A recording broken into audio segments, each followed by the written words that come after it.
Saudações a todos!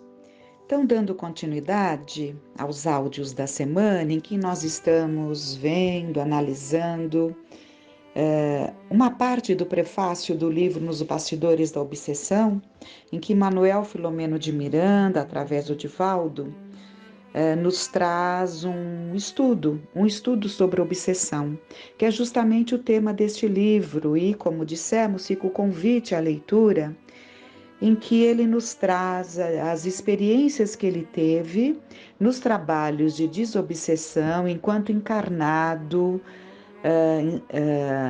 em Salvador, em que ele pertencia à União Espírita Baiana, a União Espírita Baiana, né?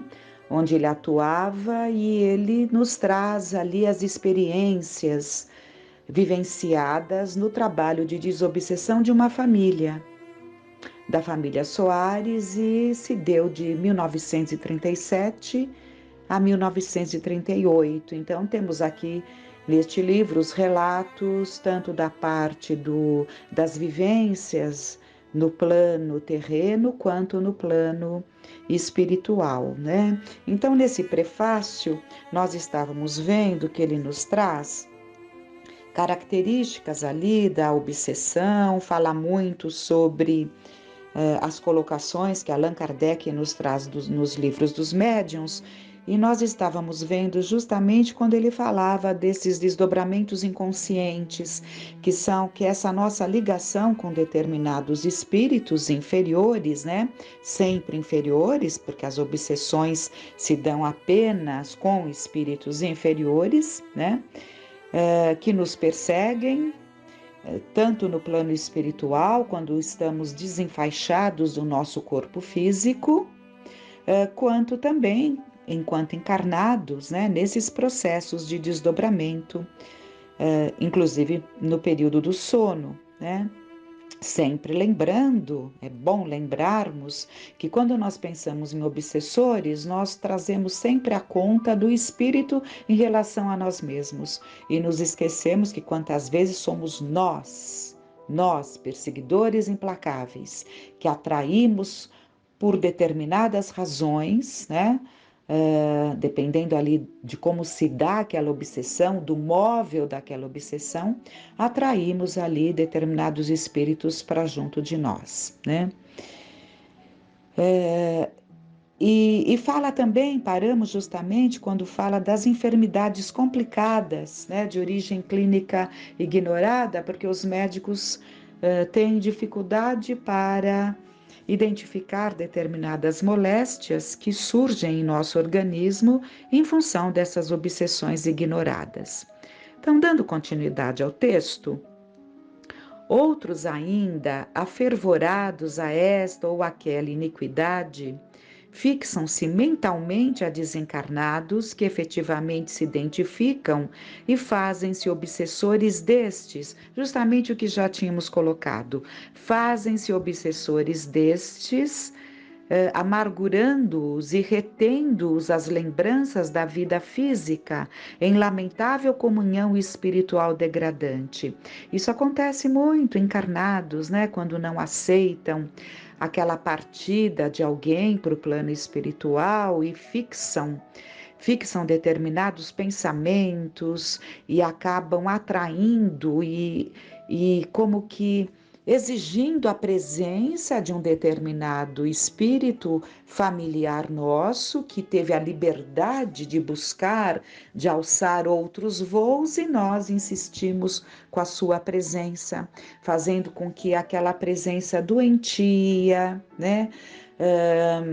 Pelas condições, evidentemente, porque não é para estar junto dos familiares. O espírito que parte, ele pode vir com a permissão nos visitar, né? Permanecer o tempo que é permitido pela espiritualidade amorosa, esclarecida, que nos orienta, mas jamais estar ali por vontade própria ou trazido pelos nossos pensamentos insistentes. né? Então, são obsessões, são obsessões.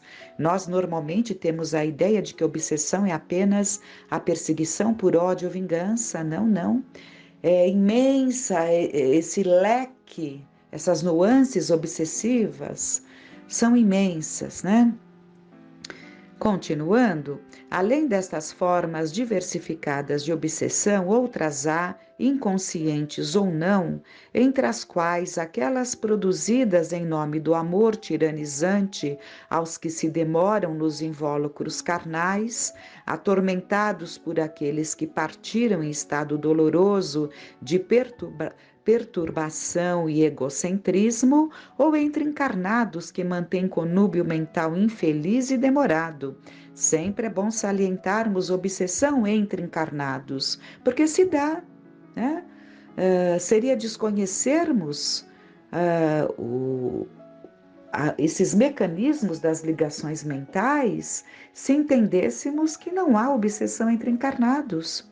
Não importa se somos espíritos desenfaixados do invólucro carnal ou não, são os pensamentos, as ideias fixas que nos ligam.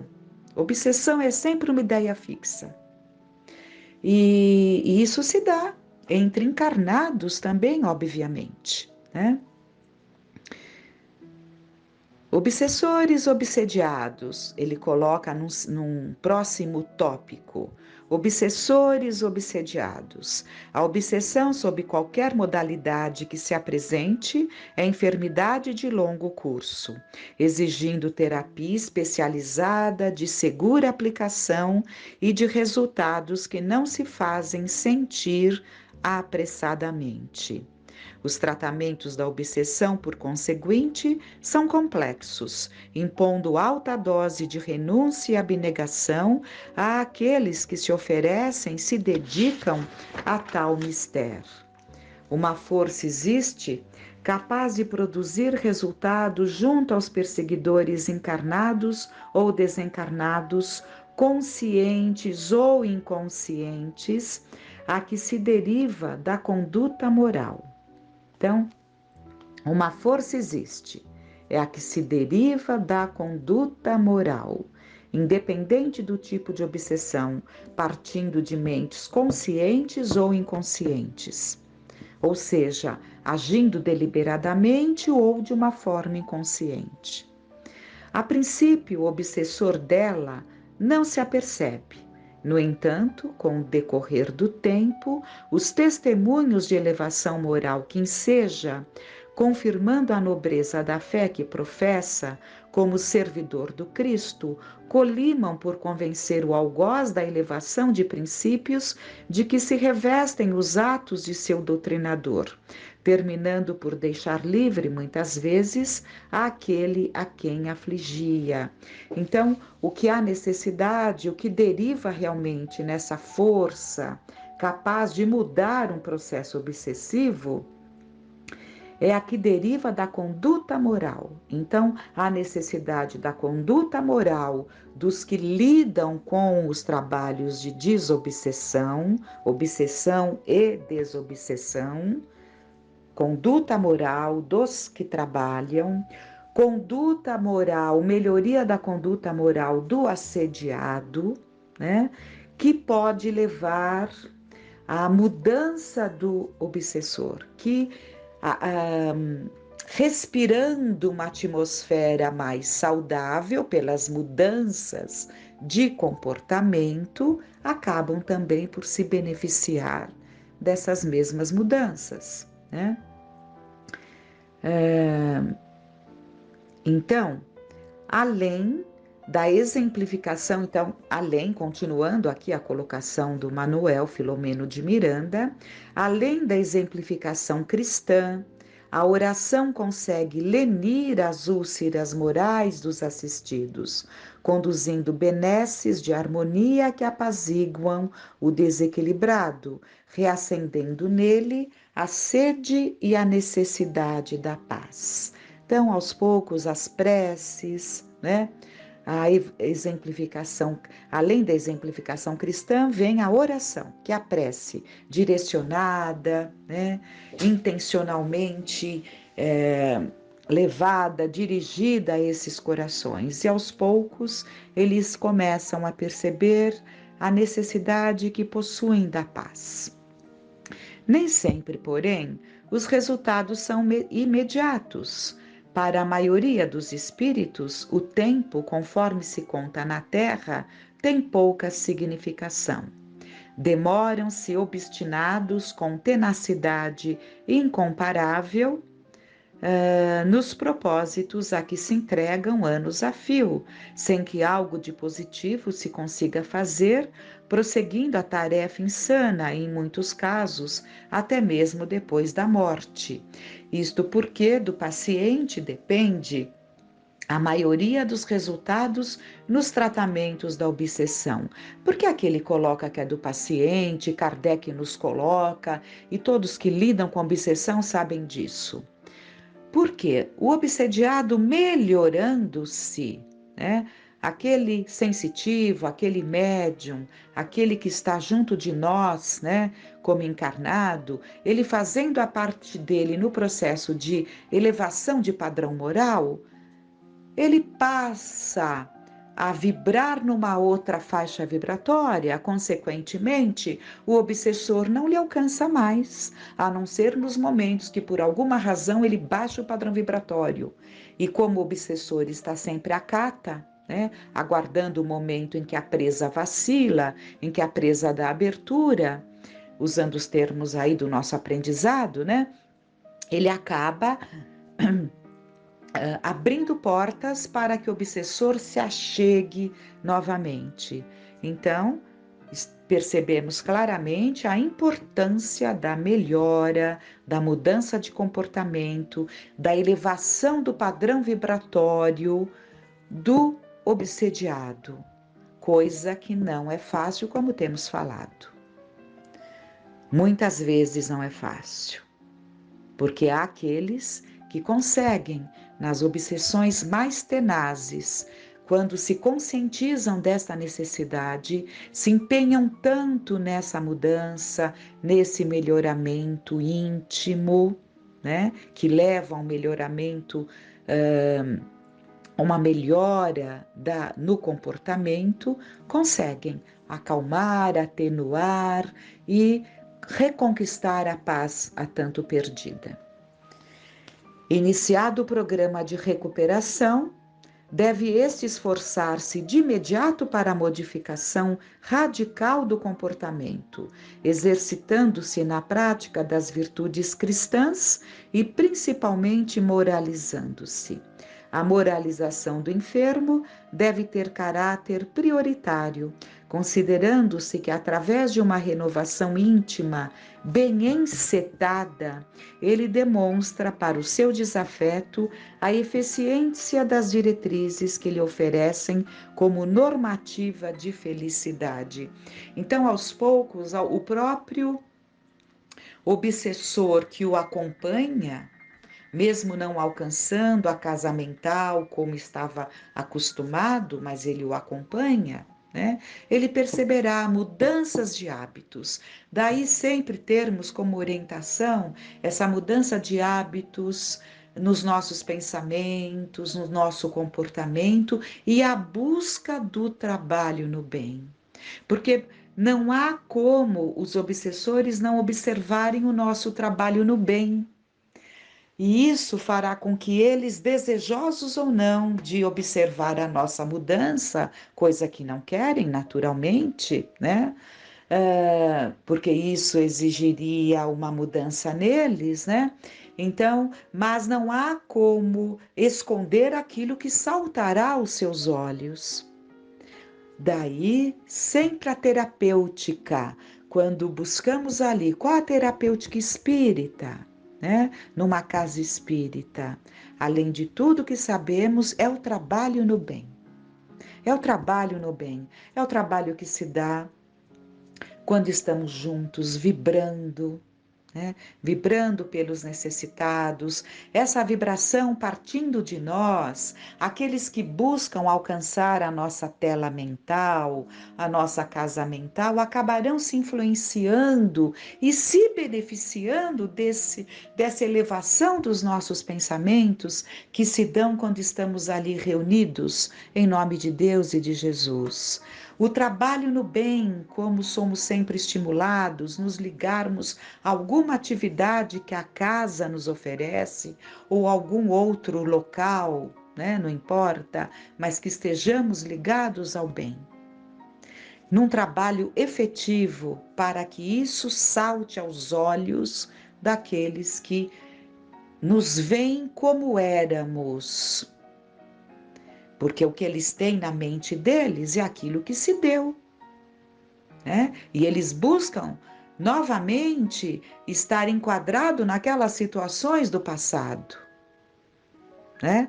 Para que justifique o seu ódio quando a questão é vingança, ou para que estejamos tendo ações como antes, para que continue aquele processo de vampirização em que eles se beneficiam ali dos nossos comportamentos. Então, é preciso que estejamos atentos, daí a necessidade de todos estarmos ligados a estudos profundos, né? E o estudo se aprofunda. Quando o estudo se aprofunda? Quando os que estão ali participando se empenham. Um estudo em que todos estão ali sem buscar o aprofundamento, porque não estudam, não leem, não raciocinam, não querem mergulhar, pode permanecer como um estudo raso, atendendo apenas às necessidades iniciais de um aprendizado. Para que aquele estudo se aprofunde, é preciso que os participantes se aprofundem, né? Desejem esse aprofundamento. Isso é claro. É claro, isso se dá em todas as salas de aula, em todos os ambientes em que se busca um estudo. Continuando, merece considerar neste particular que o desgaste orgânico e psíquico do médium enfermo, mesmo depois do afastamento do espírito malévolo, ocasiona um refazimento mais demorado, sendo necessária, às vezes, compreensivelmente, assistência médica prolongada. É o que já falávamos, né? Porque muitas vezes essas obsessões ferrenhas demoradas acabam por adoecer o organismo físico. Nós vemos no livro No Mundo Maior, André Luiz nos relatar ali uma situação em que, observando o córtex cerebral daquele obsediado, percebia-se que aquela massa cinzenta, é o que eu tenho na minha mente como recordação, né? Aquela massa cinzenta estava amolecida. Tal a influência nociva do obsessor, né? Então, são necessárias quantas vezes este olhar, esse tratamento físico, como já falamos no áudio passado. Esse é o terceiro áudio, terça, sexta, e esse é de sábado, o terceiro áudio que estamos vendo nesse estudo deste livro, do prefácio desse livro, Nos Bastidores da Obsessão. Então, diante dos esforços que se conjugam entre o assistente e o assistido, os espíritos superiores interessados no progresso da humanidade oferecem também valiosos recursos que constituem elementos salutares e preciosos. Sem tal amparo, toda a incursão que se intente no ministério da desobsessão será improfícua, se não perigosa, pelos resultados negativos que apresenta. Então, a necessidade de equipes bem estruturadas, né, de uma casa séria, para que esses trabalhos se deem com eficiência, sem resultar em perigos aqueles que estão não só envolvidos no trabalho, como trabalhadores na obsessão e desobsessão, né? Como também aqueles que são assistidos. Então, tanto os que prestam assistência quanto que são assistidos precisam estar num ambiente muito sério, né? Que tenha conhecimento do terreno em que está pisando, né? Para que tudo se dê da forma adequada, sem gerar danos a ninguém, né? Então, abençoados estudos, abençoados esclarecimentos. E por hoje, então, daremos continuidade, porque há mais coisas a serem vistas nesse prefácio, né? Que fiquemos em paz.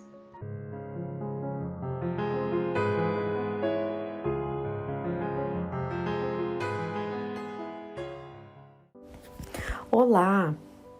Na semana passada, nós conversamos a respeito de um capítulo que está no Novo Testamento, no Evangelho de João, capítulo 4, versículos 1 a 42, Jesus e a mulher samaritana. Hoje, sobre a narrativa do espírito Amélia Rodrigues, pela psicografia de Divaldo Franco, no livro Primícias do Reino, Amélia nos contará, sobre o seu olhar a respeito desta passagem. Capítulo 9, a mulher da Samaria. A Samaria já não desfrutava as glórias do passado, ao tempo do esplendor e da impiedade de Acabe e Jezabel. Destruída em 722 a.C. por Sargão II, irmão e sucessor de Salmanasar V, ali se instalaram os assírios e povos exilados de toda parte do império, que se estabeleceram numa amálgama de raças e crenças generalizadas. Na semana passada nós comentamos a respeito disso, que eram povos que haviam sido dominados, que ficavam nessa região, e, portanto, havia muita mistura, muita combinação, muita miscigenação de raças, Ao tempo de Esdras, como perdurasse a profunda cisão que tivera desfecho em 935 a.C., depois da morte de Salomão, um sacerdote de Sião, desligado do templo, erigira, ou seja, ergueu sobre o Monte Garizim um santuário opulento para rivalizar com o de Jerusalém. Arrasada pelos macabeus, comandados por João Hircano, em 128 a.C., fora, no entanto, reedificada por Herodes, que a denominou Sebaste ou Augusta. Num desfiladeiro de quase 600 metros de altitude, entre Ebal e Garizim, havia a velha aldeia denominada Siquém, mais conhecida, todavia, por Sicar. A cidadezinha histórica conhecera patriarcas e juízes e vira Josué reunir o povo eleito para lhe jurar fidelidade à aliança.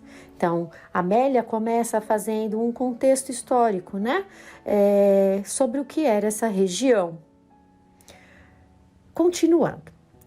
Saindo de Jerusalém, no dia anterior, demandando a Galileia, Jesus abandonara a estrada real, cujo traçado levava de Jericó e Betaneia, seguindo o tranquilo curso do suave Jordão, para galgar as montanhas de Efraim, penetrando limites da Samaria, evitados pelos nascidos de Judá. Nós também vimos na semana passada por quê, essa região ela era desprezada pelos judeus, eles não se falavam. Então, para os judeus, o povo da Samaria era um povo ali por ser misturado, por não compartilhar da mesma fé, por ter sido dominado através de muitas guerras, eles eram discriminados, certo?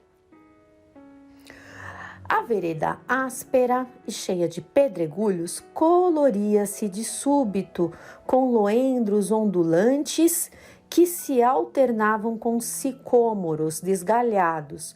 Loendros são pequenos arbustos e o sicômoro é figueira. Então, a vereda áspera e cheia de pedregulhos coloria-se de súbito com pequenos arbustos ondulantes que se alternavam com árvores de figueira desgalhados, por entre os quais, ao entardecer, ventos alísios refrescam o próprio Yahweh, em seu jardim, como nos mostra a linguagem bíblica. Então, ela está aqui mostrando todo o cenário para que a gente possa, de alguma forma, visualizar esse cenário, esse ambiente onde Jesus estava aí adentrando para essa passagem tão significativa que é trazida então no Novo Testamento. As espigas douradas ondulavam ao vento morno da hora sexta, no imenso trigal esparramado pelo vale de Maquiné. A hora sexta é aproximadamente meio-dia. O pó, acumulado ao longo da estrada serpenteante entre cortes abruptos, macio como um dossel, levantava leves nuvens ao sopro do ar que desce do espigão de montanhas abrasadas. Do cimo, do alto dos montes, via-se o mar de longe, àquela hora por entre colinas esguias. O solo anfractuoso, ou seja, irregular, tortuoso, sinuoso, coleia e se contorce entre as montanhas até aplainar-se no vale veridente. Nuvens brancas esgarçadas deslizavam pela amplidão do céu azul. A jornada do mestre e seus discípulos fora longa, cerca de 50 quilômetros. E quantos caminhos ele percorreu a pé, né? A gente às vezes esquece disso, né? Esse amor que ele tinha e esses 3 anos de pregação, quanto ele fez. A garganta ressequida, o corpo cansado e coberto de pó, pedem linfa cristalina e refrescante. Vejam, Jesus, um espírito superior, né? Mas ele estava dentro de um corpo. As necessidades dele eram diferentes das nossas, né? Então, aqui, como foi dito na semana passada, em muitas situações é como se fosse estar no nosso mundo, né? Dentro da nossa visão, né? Os nossos corpos, né? Nós, espíritos imperfeitos, estamos com um corpo grosseiro e suscetível a todas as necessidades dele. Imagina, se nós andássemos 50 quilômetros, né, sob esse ambiente, sobre esse clima, com certeza estaríamos com muita sede e muito cansados. Ao chegarem às cercanias da cidade, o Rabi assentou-se junto ao tradicional poço de Jacó, nos terrenos que pertenceram a esse venerando ancião e foram legados ao seu filho José, onde ficara sepultado. Os discípulos subiram à cidade para a aquisição de víveres e frutas, enquanto Jesus aquietou-se em profundo cismar, perdido na paisagem colorida. Então, eles chegam à cidade, o Rabi fica ali, né, no poço, né, e os discípulos partem ali para a parte mais da cidade mesmo, menos afastada, em busca de alimentos. E ele fica a sós. Cântaro ao ombro, mergulhada em íntimas inquietações, uma mulher desce ao poço sob o sol requeimante e a pino. Meio-dia. Aqui a gente já consegue entender quantas vezes nós estamos aqui no nosso mundo íntimo, fazendo o nosso trabalho, fazendo os nossos afazeres, né, dentro do nosso mundo. Então, ela estava ali, pensando na vida dela, mergulhada ali nos afazeres dela, embaixo do sol, está com o cântaro ao ombro, buscando a água. surpreende-se com o estranho olhar que lhe dirige o forasteiro judeu, que ali parece aguardá-la. Eu fico imaginando, né, o tamanho da presença, da vibração do Cristo. Ela chegou no poço, estava só ela e ele, ela já, né, o mundo íntimo dela é quebrado quando ela avista o Mestre. Atira, porém, o vaso sobre a água e recolhe o precioso líquido na bilha que repousa sobre o paiol. Então, apesar disso, ela faz o que ela foi fazer, né? Se propôs a fazer, que era buscar a água, apesar de ela ter achado estranho a presença de Jesus. Sente-se intranquila, como se algo estivesse para suceder-lhe. Então, de alguma forma, né, como eu disse, a presença dele, a vibração dele, o poder de Jesus, ela percebe que algo vai acontecer, né? Emoções desconhecidas tumultuam-lhe o espírito. São inquietações que nós carregamos na alma, né? Que de alguma forma a gente está buscando uma solução e a gente não sabe qual, a gente está meio perdido. E era exatamente isso, esse desconforto, essa inquietação, essa intranquilidade dela neste momento. Emoções desconhecidas tumultuam-lhe o espírito. Quando se dispõe a tomar o vasilhame e retornar ao lar, ouve: "Dá-me de beber." Volta-se, surpresa, dominada por estranhos e profundos ressentimentos. Como ousa aquele estrangeiro dirigir-lhe a palavra, atentando contra os costumes vigentes? Interroga mentalmente: que homem é este que se atreve a dirigir a palavra a uma mulher, sabendo-se que ninguém ousava fazê-lo na mesmo que fosse a esposa, filha ou irmã? Então, aquela afirmação, porque ele só afirmou: "Dá-me de beber", quando ela já estava saindo, fez com que ela questionasse os costumes, né? Como já sabemos, os judeus não falavam com eles. Imagine só um homem falando com uma mulher, né? Não era o costume da época. Ignorar a ele essa regra comezinha, parte integrante dos deveres sociais? E, solerte, retruca, com proposital ironia na voz, com quem extravasa a própria amargura. Veja o padrão mental nosso, né? Nós às vezes estamos tão envolvidos, mergulhados nas nossas dificuldades, né? Que nós nos blindamos, nós sempre reagimos atacando quando nós estamos feridos, né? Quando a nossa alma está ferida. Então a nossa primeira reação é de amargura, né? Se estamos amargurados, é de violência, se somos espíritos violentos, é de guerra, se somos espíritos ali guerreiros, que queremos sempre uma briga, uma confusão. Ao passo que se estamos serenos, a nossa postura também é de serenidade. Se estamos pacificados, a nossa verbalização é de paz. Então ela retruca com a própria amargura. Como, sendo tu judeu, me pedes de beber a mim, que sou mulher samaritana? Né? Então havia esse desgosto, né? Por parte também, olhando pela a visão deles, dessa mulher samaritana, né? O que sentimentos ela sentia quando ela estava perto de um judeu ou sobre as atitudes dos judeus, né? Então, como, sendo tu judeu, me pedes de beber a mim, que sou mulher samaritana? No vale, Maio cantava através de 1000 cigarras no trigal.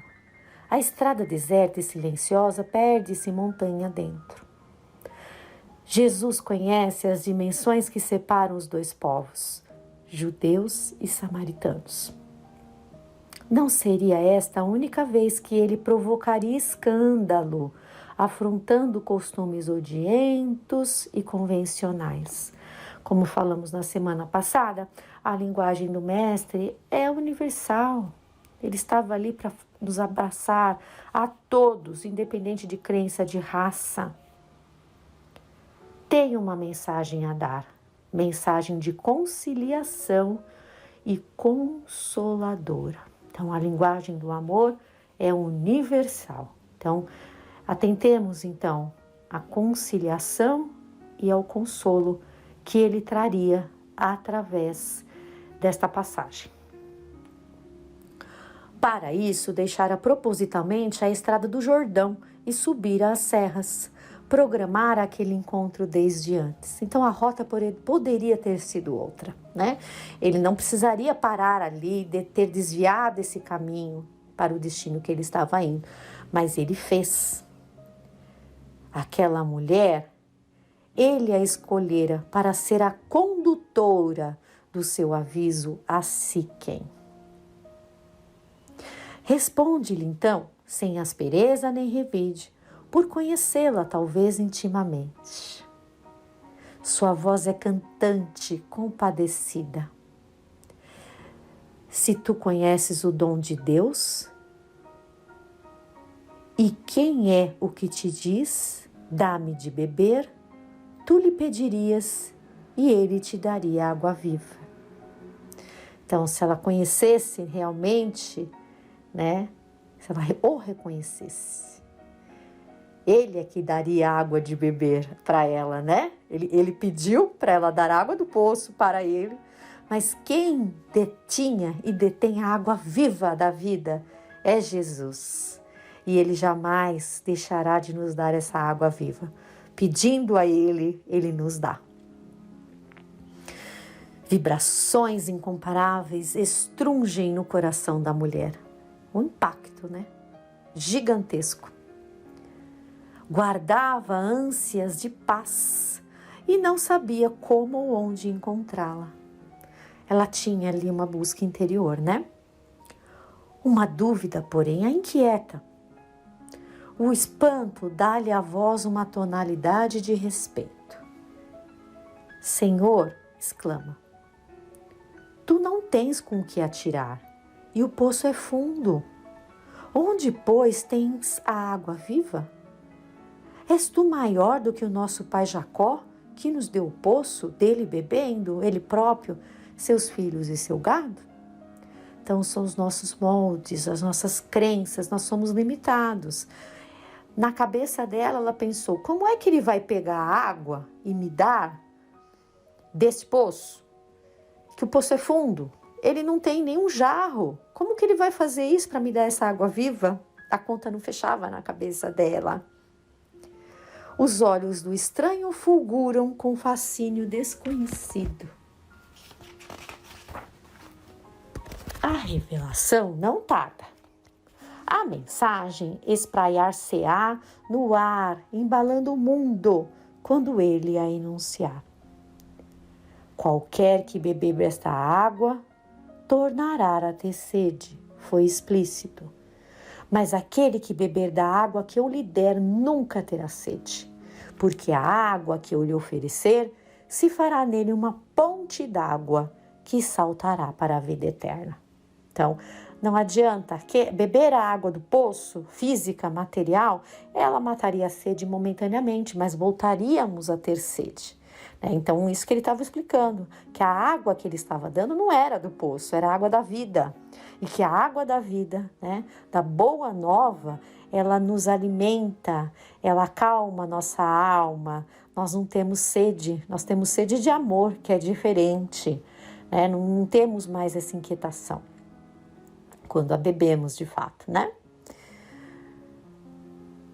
Dá-me dessa água, disse pressurosa, para que não mais tenha sede e aqui não venha tirá-la.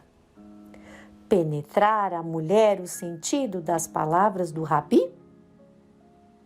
Desejava libertar-se da exaustiva tarefa ou buscava mais clareza no ensino? Que dúvida, né? Então, será que ela só queria deixar de ir no poço? Ou se de fato ela já havia sido tocada pela palavra dele? Vamos ver o que acontece. Os meigos olhos dele incendeiam-se e se fixam nos olhos dela, penetrando-lhe o recôndito do espírito. Vai chamar o teu marido e vem cá, ordena-lhe com brandura e segurança. Ela se perturba. Era uma pecadora e ele o sabia, conjectura. Esse era o seu tormento íntimo. Quando se sentia ferida, humilhada no seu amor, receosa. Quanto se sentia ferida, humilhada no seu amor, receosa. As lágrimas afloram e escorrem abundantes. A palavra empalidece o vigor nos seus lábios e, quase sem fôlego, esclarece. Não tenho marido. A vergonha estampa no seu rosto moreno a própria dor. Disseste bem, não tenho marido, confirmou Jesus, pois que 5 maridos tiveste, e o que agora tens não é teu marido. Isto disseste com verdade. Essa revelação que ele dá, é para que dê uma prova para ela, que ele a conhece e de quem ele é. Que aquilo, pelo que se sabe aqui, é um segredo, dela. Era algo que ela tinha muita perturbação, que causava ali tormentos íntimos, o fato dela não ter um marido. Surpreendida, a samaritana não mais oculta a alegria, a felicidade. Grita: Senhor, vejo que és profeta, porque somente algum espírito iluminado poderia saber desse segredo íntimo dela. A mente está em desalinho. Quantas dúvidas a atormentaram a vida toda? Agora está diante de um profeta de Deus. Deve aproveitar cada instante, reabilitar-se, encontrar a paz por fim. Em função do tempo, nós vamos parar por aqui e na próxima semana nós continuamos, porque o ensinamento vai continuar. Essa foi só a primeira parte. Então, muita paz a todos e até a semana que vem, se Deus quiser.